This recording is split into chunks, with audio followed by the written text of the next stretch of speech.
Okay, so this is rotation 4 of the 5-1. In the 5-1, this is where things get a little more tricky.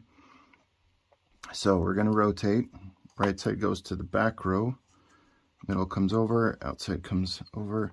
Setter moves to the front row. Outside hitter moves to their home.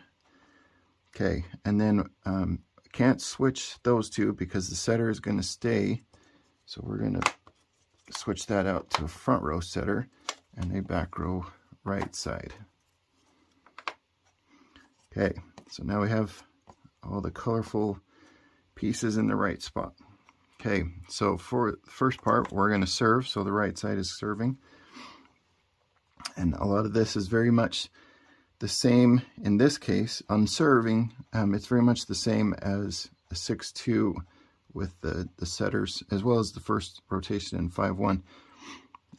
The one difference we'll talk about in just a second, but you have the outside and the middle that are stacked, or that are pushed over to the side where they can monitor the net. The outside hitter and the middle are going to switch to their spots, and the setter will run around. Right side will play defense back here. Okay, so ball is served, comes over, right side runs up to their spot. This outside hitter is going to watch this spot to make sure someone doesn't free ball it right back over. Once that happens, these two will switch, and then the setter will run to the right side. Okay, this is where things get a little different with a 5-1. Because the setter is the only setter, if the ball were to come over here, the right side is still playing defense, but the setter is going to step up to set the ball from here. Middle will hit it, outside hitter will hit it. This means that there's just the two hitters. On the 5-1, that means you have 5 hitters, so all these are hitters and 1 setter. Okay, the part that gets challenging on this compared to a 6-2 is that, well, that can be confusing, though it really isn't, is if the ball comes to the right side, it's still the setter, so there's no change there.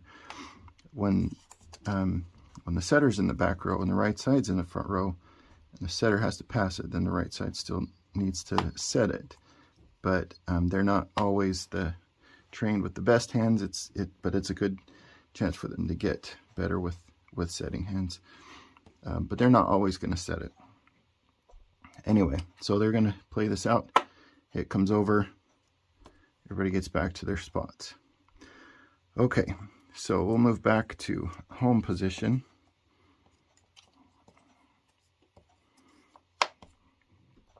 Okay, and on the serve receive, this is another difference between a 5-1 and a 6-2.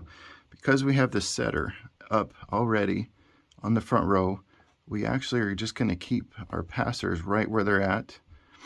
And then the setter, and again, we've talked about how we want to make sure that they are able to get to their spot as quick as possible.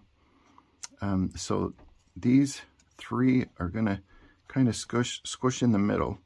And as soon as the serve comes, the outside hitter is going to run out here. The middle blocker is going to run here, and the setter is going to run here. So the ball comes over, hit to the outside hitter. They're going to pass to the setter, who will set the middle, and they'll put it away. So this also means with the setter in the front row is they can swing at it, or they can jump up and they can tip at it.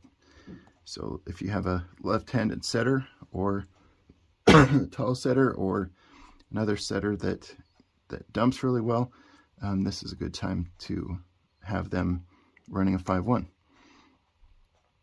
Okay, all right, that is serve receive and the serve for the 4th rotation. So we'll move to the 5th rotation.